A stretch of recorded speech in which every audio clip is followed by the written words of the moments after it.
विश्वास और कर्म का क्या संबंध है। आज मैं उसी के संदर्भ में थोड़ा सा कुछ बताकर आगे बढ़ जाना चाहता हूं। आपने सीखा होगा उन बातों को थोड़ा सा हम लोग दोहरा लें। जब हम लोग नए नियम में आते हैं या नई वाचा के तहत परमेश्वर के पास में आते हैं, तो परमेश्वर जिस बात को हमारे भीतर सबसे पहले देखना चाहता है वह है विश्वास। पुरानी वाचा में जब इस्राएलियों के साथ जो वाचा बांधी गई थी, उसमें परमेश्वर उनके विश्वास से कोई खास मतलब नहीं रखता था, लेकिन परमेश्वर उनके आज्ञा पालन से मतलब रखता था। क्योंकि जो वाचा थी, उस वाचा में ही शर्त थी कि यदि तुम मेरी आज्ञाओं को मानो तो ये सारी आशीषें तुम पर पूरी होंगी, यदि तुम न मानो तो ये सारे श्राप तुम पर आएंगे। सो परमेश्वर उनके जीवन में आज्ञा पालन को देखना चाहता था, और देखना चाहता था कि वे कामों को कर रहे हैं या नहीं। जिन कामों को करने के लिए परमेश्वर ने उनको कहा है, क्या वे उसे कर रहे हैं? जिन कामों को करने के लिए परमेश्वर ने उन्हें मना किया है, क्या वे उसे नहीं कर रहे? सो परमेश्वर इस बात से बहुत अधिक रुचि रखता था पुराने समय में। लेकिन जब नई वाचा आई, यीशु मसीह ने उन सारे कर्मों को पूरा कर दिया जो एक व्यक्ति को करने चाहिए थे, जिसके द्वारा वो एक दिन धर्मी ठहर सके। और जितने कर्म करने के लिए उनको विधियां और नियम और बहुत प्रकार की बातें दी गई थी, उन सारी बातों को कुल मिलाकर हम लोग व्यवस्था कहते हैं, मूसा की व्यवस्था। अर्थात मूसा को परमेश्वर ने एक पुस्तक के रूप में हम कह सकते हैं पुस्तक दिया। उस पुस्तक में बहुत सारे नियम थे। कुछ ऐसे नियम थे जो सामाजिक नियम थे, कुछ ऐसे नियम थे जिसके द्वारा वे परमेश्वर के निकट आते थे, कुछ ऐसे नियम थे जिसमें नैतिकता की बातें थी। ये तीनों बातें मिलाकर व्यवस्था बनती थी।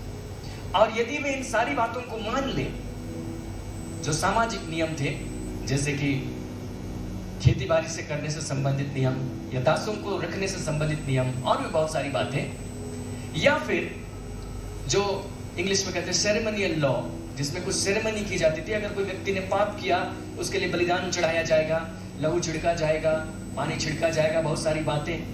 तो इस प्रकार के नियम उनको मान ले। और नैतिकता के सारे नियम जो दिए गए थे, उसमें खास तौर से 10 आज्ञाएं थी प्रमुख रूप से, उन सबको मान ले, तब हम कह सकते हैं कि उस व्यक्ति ने परमेश्वर की व्यवस्था का पूरी तरीके से पालन किया। अगर हम लोग बाइबल में खोलकर पढ़ेंगे तो हम लोग इस बात को पाएंगे। यशायाह की पुस्तक आप ढूंढकर देखिए, आप इस बात को पाएंगे कि मनुष्य बाकी सारी विधियों और नियमों को तो अच्छे तरीके से मान लेता था, लेकिन नैतिकता के नियम को नहीं मान पाता था। और इसीलिए परमेश्वर को यशायाह के मुख से कुछ कहना पड़ा। पहला अध्याय यशायाह की पुस्तक और उसके 11वें पद से। यशायाह की पुस्तक अध्याय 1 पद 11 से। जबकि परमेश्वर ने इन विधि विधानों को रचा था या उनके लिए ठहराया था कि वे इन सारी बातों का पालन करें, और वे इनको भली भांति पालन कर रहे थे। बाइबल इस बात को दिखाएगी कि वे भली भांति पालन कर रहे थे, लेकिन जो नैतिकता के नियम थे वहीं पर वे चूक जाते थे। 11वें पद से, यहोवा यह कहता है, तुम्हारे बहुत से मेल बलि मेरे किस काम के हैं? मैं तो मेढ़ों के होम बलियों से और पाले हुए पशुओं के चर्बी से अघा गया हूं। मैं बछड़ों या भेड़ के बच्चों या बकरों के लहू से प्रसन्न नहीं होता। जब तुम अपने मुंह दिखाने के लिए आते हो तो यह कौन चाहता है कि तुम मेरे आंगनों को पांवों से रौंदो? व्यर्थ अन्न बलि फिर मत लाओ, धूप से मुझे घृणा है। नए चांद और विश्राम दिन का मानना और सभाओं का प्रचार करना, यह मुझे बुरा लगता है। महासभा के साथ ही साथ अनर्थ काम करना मुझसे सहा नहीं जाता। तुम्हारे नए चांदों और नियत पर्वों के मानने से मैं जी से बैर रखता हूं। वे सब मुझे बोझ जान पड़ते हैं, मैं उनको सहते सहते उकता गया हूं। वे लोग इन सारे नियमों को भली भांति निभा रहे थे। सब्त का दिन मानना, विश्राम दिन, नए चांद, नियत पर्वों को मानना, सभाओं का प्रचार करना, धूप चढ़ाना, अन्न बलि चढ़ाना, होम बलि चढ़ाना, पशुओं को बलिदान करना, सब कुछ भली भांति कर रहे थे, लेकिन परमेश्वर उनसे प्रसन्न नहीं था। क्यों? इसलिए क्योंकि वे नैतिकता के जो नियम दिए गए थे उनका पालन नहीं करते थे। और इसीलिए उसने बीच में कहा, महासभा के साथ ही साथ अनर्थ काम करना मुझे सहा नहीं जाता। और 15वें पद में लिखा, जब तुम मेरी ओर हाथ फैलाओ तब मैं तुमसे मुख फेर लूंगा। तुम कितनी भी प्रार्थना क्यों न करो तभी मैं तुम्हारी न सुनूंगा, क्योंकि तुम्हारे हाथ खून से भरे हैं। अपने हाथों को धोकर पवित्र करो, मेरी आंखों के सामने से अपने बुरे कामों को दूर करो। भविष्य में बुराई करना छोड़ दो, भलाई करना सीखो, यत्न से न्याय करो, उपद्रवी को सुधारो, अनाथ का न्याय चुकाओ, विधवा का मुकदमा लड़ो। परमेश्वर उनके जीवन में नैतिकता की बातों को देखना चाहता था। वे बातें अनुपस्थित थी और उनकी अनुपस्थिति में वे बाकी नियमों को जो व्यवस्था में दिए गए थे भली भांति पालन करते थे, लेकिन परमेश्वर उस बात से खुश नहीं था। तो जो व्यवस्था दी गई थी उसमें से अगर किसी एक भी बात को वे तोड़ देते तो पूरी व्यवस्था के विरुद्ध में दोषी ठहरते थे। सो जो परमेश्वर ने पुराना नियम उनको दिया था या फिर पुरानी वाचा के तहत वे परमेश्वर के पास में आए थे, तो वे परमेश्वर के पास पूरी रीति से कभी नहीं आ पाए या हमेशा उसको प्रसन्न रखे ऐसा कभी नहीं कर पाए, क्योंकि जो विधि विधान दिए गए थे उसको वे पालन नहीं कर पाए। इतने सारे कर्मों को उनको करना था, बहुत सारे कर्मों से परहेज करना था, उसको वे कभी ढंग से निभा नहीं पाए। और इसीलिए ये जो व्यवस्था थी उसको परमेश्वर ने इस रीति से डिजाइन किया कि वो व्यवस्था एक दिन यीशु मसीह की तरफ इशारा करे। नए नियम में गलातियों की पत्री में बाइबल कहती है उसके 3 अध्याय में कि व्यवस्था मसीह तक पहुंचाने के लिए हमारी शिक्षक हुई है। गलाती 3 अध्याय और उसके 24 और 25 लिखता है, इसलिए व्यवस्था मसीह तक पहुंचाने के लिए हमारी शिक्षक हुई है कि हम विश्वास से धर्मी ठहरे, परंतु जब विश्वास आ चुका तो अब हम शिक्षक के अधीन न रहे। विश्वास आ चुका, अब हम शिक्षक के अधीन न रहे, अर्थात अब हम व्यवस्था के अधीन न रहे। व्यवस्था क्या बताती थी? व्यवस्था बताती थी कि अगर तुम नहीं मान पाओगे तो तुम्हारे लिए कुछ प्रावधान किए गए हैं, बलिदान तुमको उनको करना पड़ेगा। वे बलिदान यीशु की तरफ इशारा करते थे। व्यवस्था उनको बहुत सारे नैतिक नियमों को बताती थी और उनको मान नहीं पाते थे तो धर्मी नहीं ठहर पाते थे, लेकिन वो इशारा करते थे कि परमेश्वर एक दिन उनके लिए ऐसा उपाय करेगा जिसके कारण वे लोग अपना नाम यहोवा हमारी धार्मिकता रखेंगे। आपको मालूम होगा या फिर नहीं भी, यिर्मयाह की पुस्तक में भविष्यवाणी की गई थी, अध्याय 33 निकाल कर देखिए। भविष्यवाणी की गई थी कि लोग भले ही अपने कामों से धर्मी नहीं ठहरे, लेकिन परमेश्वर ऐसा इंतजाम करने जा रहा है कि जो लोग उस इंतजाम को स्वीकार करेंगे वे अपना नाम रखेंगे या उनका नाम रखा जाएगा यहोवा हमारी धार्मिकता। यिर्मयाह 33 उसके 15 और 16 वहां पर लिखा, उन दिनों में और उन समयों में दाऊद के वंश में से धर्म की एक डाल लगाऊंगा और वह इस देश में न्याय और धर्म के काम करेगा। वह उन दिनों में यहूदा बचा रहेगा और यरूशलेम निडर बसा रहेगा और उसका नाम यह रखा जाएगा, अर्थात यहोवा हमारी धार्मिकता। यहोवा हमारी धार्मिकता रखा जाएगा। वे अपने कामों से नहीं कर पा रहे हैं, लेकिन एक दिन उस जगह पहुंच जाएंगे, परमेश्वर उसके लिए कुछ उपाय करेगा, दाऊद के वंश में से एक व्यक्ति को भेजेगा। वो पुरानी बातें थी। अब जब नए नियम की बातें हैं, नए नियम का समय है, नई वाचा का समय है, तो बातों में बहुत उलटफेर हो गई। अब जो क्रम परमेश्वर ने दे दिया है वो ये है कि सबसे पहले जब हम परमेश्वर के निकट आते हैं तो सबसे पहला स्टेप जो हम उठाते हैं वह है विश्वास। जब हम विश्वास करते हैं परमेश्वर का अनुग्रह हमारे जीवन में काम करता है और परमेश्वर के अनुग्रह से हम आशीषों को प्राप्त करते हैं और आशीषों को प्राप्त करने के बाद हम कर्म करते हैं। समझे? पहले हम विश्वास करते हैं तो अनुग्रह पाते हैं, अनुग्रह के कारण परमेश्वर आशीषों को देता है और जब हम आशीषों को पा लेते हैं तब हम कर्म करते हैं। पुरानी व्यवस्था में क्या था? पहले वे कर्म करते थे, अब तब जाके उनका परिणाम निकलता था आशीषों के रूप में। विश्वास का रोल किधर था? कभी था कभी नहीं था। विश्वास का भी रोल था, क्योंकि अगर कर्म किए हैं तो पहले तो आप अपने आप पर भी विश्वास करना पड़ेगा कि हम ठीक से कर्म किए हैं। दूसरी बात, परमेश्वर पर विश्वास करेंगे, क्योंकि परमेश्वर ने अपने वचन में कहा है कि यदि तुम ऐसा करोगे तो तुमको दिया जाएगा। तो पुरानी व्यवस्था में भी विश्वास का स्थान था, कर्म का स्थान था, आशीषों का स्थान था, लेकिन उसका क्रम उल्टा था। पहले कर्म आते थे, कर्म के बाद में विश्वास कहीं पर स्थान लेता था और तब जाकर आशीषें आती थी। आशीषें परिणाम के रूप में आती थी। लेकिन अभी नई वाचा के तहत पहले विश्वास आता है, विश्वास के कारण परमेश्वर अनुग्रह करता है और हम आशीषों को पाते हैं और इसीलिए जाके कर्म करते हैं। तो जो विश्वास है उसके द्वारा कर्म उत्पन्न होता है। हम लोग अगर याकूब की पत्री में देख लें, उसका 2 अध्याय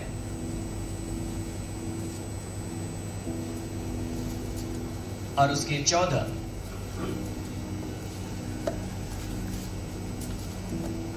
के बाद हम लोग 17 को देखेंगे। यहाँ लिखा है, हे मेरे भाइयों, यदि कोई कहे कि मुझे विश्वास है पर वह कर्म ना करता हो तो इससे क्या लाभ? क्या ऐसा विश्वास कभी उसका उद्धार कर सकता है?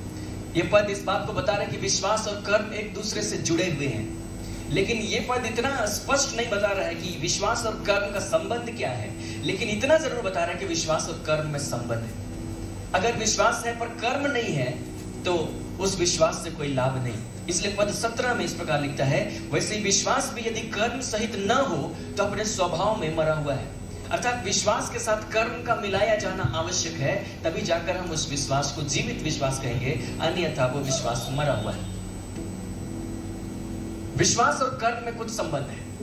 इस संबंध को कोई ऐसे सोच सकता है, हो सकता है हम कर्म करें इसी को परमेश्वर विश्वास गिन ले, लेकिन ऐसा नहीं है। बाइबल ऐसा नहीं बताती। बाइबल बताती कि हम विश्वास करते हैं जिसके परिणाम से हम कर्म करते हैं। हम लोग एक उदाहरण देखकर इसको आगे बढ़ेंगे। इब्रानी की पत्री अध्याय 11 उसकी 29, इब्रानियों की पत्री अध्याय 11 पद 29, यहां पे देखिए, ये उस समय का वर्णन है जब इस्राएली लाल समुद्र के बीच में से गुजरे थे। लिखता है विश्वास ही से, हम लोग एक साथ पढ़ेंगे, विश्वास ही से वे लाल समुद्र के पार ऐसे उतर गए जैसे सूखी भूमि पर से, और जब मिस्रियों ने वैसा ही करना चाहा तो सब डूब मरे। यहां पर दो अलग अलग ग्रुप हैं जिन्होंने एक ही काम किया। एक है इस्राएली जिन्होंने लाल समुद्र को पार किया, ठीक है, और दूसरा है मिस्री जिन्होंने भी लाल समुद्र को पार करना चाहा। इस्राएली जब लाल समुद्र को पार करने लगे तो उन्होंने क्या किया होगा? पानी जब दो भाग हो गया, वे उसके बीच में से उतरे और आगे बढ़ गए और निकल गए। और जब मिस्री उनके पीछे आए तो उन्होंने क्या किया होगा? पानी तो दो भाग था ही, वे भी उसके बीच में से निकले और डूब मरे। दोनों ने एक ही काम किया, लेकिन इस्राएली बच गए और मिस्री डूब गए। क्यों? फर्क है क्योंकि जो इस्राएली थे उन्होंने विश्वास ही के द्वारा वहां के समुद्र को तय किया। उन्होंने विश्वास किया कि परमेश्वर हमारे साथ में है, परमेश्वर ने हमारे छुटकारे के लिए लाल समुद्र को दो भाग में बांट दिया है, हम लोग यहां से जाएंगे तो हम सुरक्षित जाएंगे। लेकिन मिस्रियों के अंदर में वो बात नहीं था। मिस्रियों के अंदर में एक तो भय आ गया होगा कि उनका परमेश्वर हमसे लड़ रहा है, उनके परमेश्वर ने उनको बचाने के लिए रास्ता तैयार कर दिया। अब हमारा फिरौन तो आदेश दे चुका है कि उनके पीछे जाओ, अगर हम नहीं जाएंगे तो ऐसे भी मर जाएंगे क्योंकि वो आज्ञा देगा, चलो चल के ही देखा जाए। तो वे उतरे जरूर पानी में, मतलब सूखी जमीन हो गई थी वहां पर, उन्होंने एक ही समान काम किया लेकिन डूब मरे। तो काम एक ही समान है लेकिन परिणाम एक ही समान नहीं। पहले वाले काम विश्वास के कारण है, दूसरे वाले काम बिना विश्वास के कारण है। उसी प्रकार बहुत सारे काम हैं जो हम लोग करेंगे मसीहत में, यीशु मसीह पर विश्वास करने के द्वारा। जैसे बहुत सारी आज्ञाएं हैं जिनका हम पालन करेंगे, बहुत सारी नैतिकता के नियम है जो हम पालन करेंगे। हम क्यों करेंगे? क्योंकि हम विश्वास करते हैं। लेकिन हम संसार में नजर उठाकर देखें तो वहां पर भी बहुत सारे लोग मिल जाएंगे जो यीशु पर विश्वास नहीं करते हैं लेकिन भी नैतिकता के बहुत सारे नियमों का पालन करते हैं। संसार में बहुत सारे लोगों को देख सकते हैं जो यीशु पर विश्वास नहीं करते हैं लेकिन नैतिकता के बहुत सारे नियमों को पालन करते हैं। वे चोरी नहीं करते, वे झूठ नहीं बोलने की कोशिश करते हैं, बहुत सारी बातें कोशिश करते हैं कि ना करें। उनके काम और हमारे काम भी एक ही समान होंगे। अब हम क्यों करते हैं? क्योंकि हम यीशु मसीह पर विश्वास करते हैं। तो हम दोनों ही प्रकार के लोग मानो लाल समुद्र से पार हो रहे हैं। कौन पार हो सकेगा? वही जो विश्वास के द्वारा करता है, और वो जो बिना विश्वास के द्वारा करता है वो डूब मरे।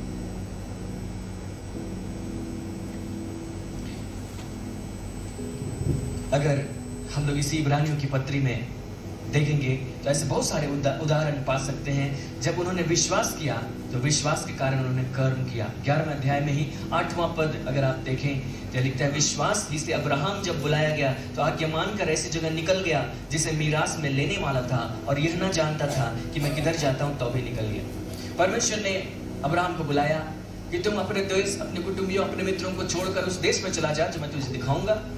और अब्राहम ने, लिखता है, विश्वास ही से वो निकल गया। वो नहीं जानता था कि मैं किधर जाता हूं, परमेश्वर ने उसको बताया भी नहीं था कि पहुंचना कहां है, लेकिन उसने विश्वास कर लिया और निकल गया। जबकि उसका निकल जाना इतना आसान नहीं था। जब आप अब्राहम की परिस्थिति को ध्यान देंगे उत्पत्ति की पुस्तक में उसके 12वें अध्याय में, जब परमेश्वर ने अब्राहम को बुलाया तो बाइबल कहती है उस समय अब्राहम की आयु 75 वर्ष की थी, और जो हिसाब किताब बाइबल में दिया गया है उसके मुताबिक उसकी पत्नी सारा की आयु 65 वर्ष की थी। 65 वर्ष की थी, और बाइबल कहती कि उन दोनों के कोई भी संतान नहीं थी। और सारा 65 वर्ष की थी, अब्राहम 75 वर्ष का था, दोनों के कोई संतान नहीं थे। और उस परिस्थिति में परमेश्वर कहता है कि जो तुम्हारे रिश्तेदार हैं, जो तुम्हारे अपने चाहने वाले, उनको छोड़ दो और उस जगह चलो जो मैं तुम्हें दिखाऊंगा। अब जब वे जा रहे होंगे उनके मन में क्या होगा पता नहीं, उधर जाके कोई हमारी देखभाल करने वाला होगा कि नहीं। हमारे तो ऐसे भी कोई संतान है नहीं। अगर हमारे संतान है नहीं तो बुढ़ापे में कौन सहारा बनेगा। अगर हम लोग अपने जान पहचान वालों के साथ में रहेंगे तो कम से कम उनके बाल बच्चे हमें देखेंगे। लेकिन परमेश्वर कहता है कि इनको छोड़ दो और निकल जाओ, उधर चले जाओ जिधर तुमको कोई नहीं जानता। तब उनका भतीजा लूत उनके साथ हो लिया। लेकिन कहता है कि अब्राहम वहां से निकल गया। क्यों? क्योंकि उसने परमेश्वर की कही हुई बात पर विश्वास किया। लूत भी निकल गया, लेकिन परमेश्वर ने उसको कुछ नहीं कहा। लूत और अब्राहम दोनों ने एक ही काम किया, लेकिन कौन व्यक्ति आशीषित हुआ? अब्राहम ने विश्वास के साथ उस काम को किया था। लूत हम नहीं जानते किस वजह से उस काम को किया, लेकिन हम लोग इतना जानते हैं कि जिधर पर अब्राहम गया परमेश्वर ने उसको आशीष दी। यहां तक कि जब चुनने का वक्त आया, लूत ने अच्छी जमीन चुन ली। अब्राहम ने कहा कि तुम अच्छी जमीन चुनोगे, पूरब चुनोगे तो मैं पश्चिम चुन लूंगा, और उन्हें एक दूसरे का अपोजिट चुन लिया, और बाद में लूत मरते मरते बच गया। सो दोनों ने एक ही काम किया, लेकिन आशीष उसे मिली जिसने विश्वास किया। ये जो कर्म है वो विश्वास का परिणाम है। हम लोग इंग्लिश में एक शब्द इस्तेमाल करते हैं, बाई प्रोडक्ट। बाई प्रोडक्ट का मतलब होता है कि पहले एक वस्तु होती है और उस वस्तु के द्वारा कुछ दूसरी चीज बनाई जाती है। जैसे दूध, दूध का बाई प्रोडक्ट है दही। दूध है तो हम उससे दही बना सकते हैं, दूध है तो उससे हम पनीर बना सकते हैं, दूध है तो उससे हम बहुत कुछ बना सकते हैं। लेकिन अगर आपको दही चाहिए या आपको पनीर चाहिए या आपको कुछ भी चाहिए तो सबसे पहले उसके लिए दूध का इंतजाम होना चाहिए। जब तक दूध दुनिया में अनुपस्थित रहे तो फिर आप दही नहीं पा सकते, कितना भी आप जमा लें। बिना दूध के आपके पास का रखा हुआ दही खत्म हो जाएगा, आप उसे खा जाएंगे, दही नहीं जमा पाएंगे। आपको और दही चाहिए तो आपके लिए पहली जरूरत है दूध होना चाहिए। तो दूध जब तक उपस्थित नहीं है तो दही भी नहीं हो सकेगा। लेकिन दूध होगा तो हम अपेक्षा कर सकते हैं कि अब दही भी हो सकता है। ठीक है, उसी प्रकार से विश्वास भी है। दूध के स्थान पर विश्वास है। अगर विश्वास है तो हमको अपेक्षा करनी पड़ेगी कि अब कर्म भी होगा। लेकिन अगर विश्वास है ही नहीं तो हम उसको अपेक्षा करने से क्या लाभ, क्योंकि जिस बदौलत वो कर्म कर सकता है वो बातें उसके पास है ही नहीं। जिस स्रोत से वो लेकर कर्म कर सकता है वो स्रोत उसके पास है ही नहीं, सूखा हुआ है। तो किस स्रोत से वो उंडेलेगा? उसके भीतर खुद में जल नहीं तो वो उंडेलेगा क्या? तो भीतर का जो जल है वो है विश्वास, और जब हम कर्म करते हैं मानो हम उसको उंडेलते हैं, तो हमारे कर्मों से, हमारे व्यवहार से प्रकट होते हैं। सो विश्वास और कर्म एक समान नहीं है, विश्वास और कर्म बराबर नहीं है। अगर हम कर्म करते हैं तो इसका कोई जरूरी मतलब नहीं कि हम विश्वास करते हैं, लेकिन अगर हम विश्वास करते हैं तब परमेश्वर अपेक्षा करते हैं कि हम कर्म करें। लेकिन अगर कोई ऐसा व्यक्ति मिल जाए जो ये कहने लगे कि मैं कर्म करता हूं, मैं विश्वास करता हूं, और वो कर्म ना करे, ठीक है, मान लिया कहेंगे कि मैं ईश्वर पर विश्वास करता हूं, मैं ऐसा विश्वास करता हूं, सब कुछ विश्वास करता हूं, लेकिन जो उसके कर्म हो वो उल्टे दिखाई पड़ते हैं, वो उसके वचन के अनुकूल नहीं दिखाई देते, उसकी नैतिकता के नियमों के अनुकूल नहीं दिखाई पड़ते हैं, तो हमारा सवाल ये नहीं होगा कि तुम कर्म नहीं करते, हमारा सवाल होगा कि आपका विश्वास किस प्रकार का है। आपके पास किस प्रकार का दूध है कि उसे दही ही नहीं जमता है? दुनिया को दही चाहिए, लेकिन जो उसके मूल स्रोत है हम वहां पर नजर डालते हैं। हम कहते हैं कि दूध सही नहीं होगा, उसके पास जरूर फटा हुआ दूध होगा जिसे दही नहीं जम पा रहा है। सो अगर कोई व्यक्ति, यदि आपको ऐसा कोई व्यक्ति दिखाई दे जो कहता है कि मैं विश्वास करता हूं और उसके कर्म उल्टे दिखाई दे, तो उसका सोल्यूशन क्या है? उसके विश्वास के पीछे काम करना पड़ेगा। उसका विश्वास ठीक होगा तो ऑटोमेटिक वो सही काम करेगा। अगर उसका विश्वास ठीक नहीं होगा तो उसके काम जो भी होंगे वो उल्टे दिखाई देंगे। इसलिए सबसे पहले उसके विश्वास को ठीक करने की जरूरत है। इसलिए इतने दिनों से मैंने मेहनत की, या फिर हमारे भाइयों ने मेहनत की, किस बात के लिए? कि आपके भीतर परमेश्वर ने आत्मा में क्या दिया है, उन बातों को जान जाए, उन बातों को समझ जाए, ताकि आपका विश्वास और भी मजबूत हो जाए और आपका विश्वास आपके कर्मों को निर्धारित करने लगे। हम लोग मानो किस प्रकार के लोग हैं, जैसे यहाँ पे लाइट लगी, हम इसे अपेक्षा करते हैं कि ये रोशनी देगी। जैसे हमने स्विच ऑन किया, हम अपेक्षा करते हैं कि रोशनी देगी। तो स्विच ऑन किया तो रोशनी देगी। तो उसी प्रकार विश्वास है तो कर्म होगा। लेकिन अगर स्विच ऑन कर रहे हैं और रोशनी नहीं दे रही है तो हम कहेंगे बल्ब खराब है, हम कहेंगे कि कुछ तो प्रॉब्लम है, रोशनी देना चाहिए। उसी प्रकार हम विश्वास कर रहे हैं बहुत सारी बातों का। हमने क्या क्या सीखा पिछली बार? हमने सीखा कि हम विश्वास के द्वारा धर्मी ठहराए गए, ठीक है? हम विश्वास के द्वारा पवित्र किए गए, हम विश्वास के द्वारा सिद्ध किए गए, और इन बातों पर हम विश्वास करें, तब उसका परिणाम ये निकलना चाहिए कि वो हमारे कर्मों में दिखाई देना चाहिए। क्योंकि अगर कर्मों में दिखाई नहीं देगा तब तो अधूरा प्रकार का विश्वास होगा। उस प्रकार का विश्वास तो दुष्ट आत्मा भी कर सकते हैं, है ना? आपने पढ़ा होगा वो वचन, याकूब उसका 2 अध्याय और उसके पद 19, यहाँ पर लिखा है, तुझे विश्वास है कि एक ही परमेश्वर है, तू अच्छा करता है, दुष्ट आत्मा में विश्वास रखते और थरथराते हैं। मुझे विश्वास है, कोई विश्वास करता है, कोई बोलेगा मैं विश्वास करता हूं, मैं विश्वास करती हूं कि यीशु मसीह ऐसा ऐसा ऐसा हुआ। अरे भाई, दुष्ट आत्मा भी विश्वास करता है। वो विश्वास क्या? वो तो जानता है, वो तो देखा था, है ना? यीशु मसीह क्रूस पर मर गया, गाड़ा गया और जी भी उठा। तो दुष्ट आत्मा भी इतना नेचुरली विश्वास करता है, लेकिन उसका जो विश्वास है उसके कर्मों में प्रकट नहीं होता। लेकिन हम जब विश्वास करते हैं तो हम अपने आप को यीशु मसीह के साथ जोड़ लेते हैं, और तब हम अपने विश्वास को कर्मों से प्रकट करते हैं। और यहीं पर दुष्ट आत्मा के विश्वास और हमारे विश्वास में अंतर है। और इसलिए पद 18 में लिखा, कोई कह सकता है तुझे विश्वास है और मैं कर्म करता हूं, तू अपना विश्वास मुझे कर्म बिना तो दिखा, और मैं अपना विश्वास अपने कर्मों के द्वारा तुझे दिखाऊं। तो जब हम कर्म करते हैं तो हम आशीषों को पाने के लिए कर्म नहीं करते। जब हम कर्म करते हैं हम इसलिए करते हैं कि हम अपने विश्वास को हम कर्मों के द्वारा प्रकट करते हैं। हमने इफिसियों की पत्री में जो कुछ पढ़ा था, विश्वास के द्वारा अनुग्रह ही से तुम्हारा उद्धार हुआ है, और न कर्मों के कारण, ऐसा ना हो कि कोई घमंड करे। हम लोग इफिसियों की पत्री में जाएंगे, अध्याय 2। आज हम लोग इफिसियों की पत्री को देखेंगे।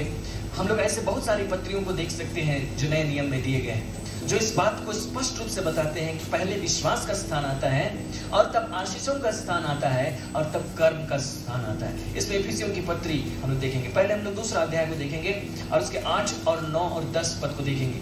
यहाँ किस प्रकार से इसको बताया गया है। लिखता है, क्योंकि, हम लोग एक साथ पढ़े, क्योंकि विश्वास के द्वारा अनुग्रह ही से तुम्हारा उद्धार हुआ है, और यह तुम्हारी ओर से नहीं वरन परमेश्वर का दान है। आगे,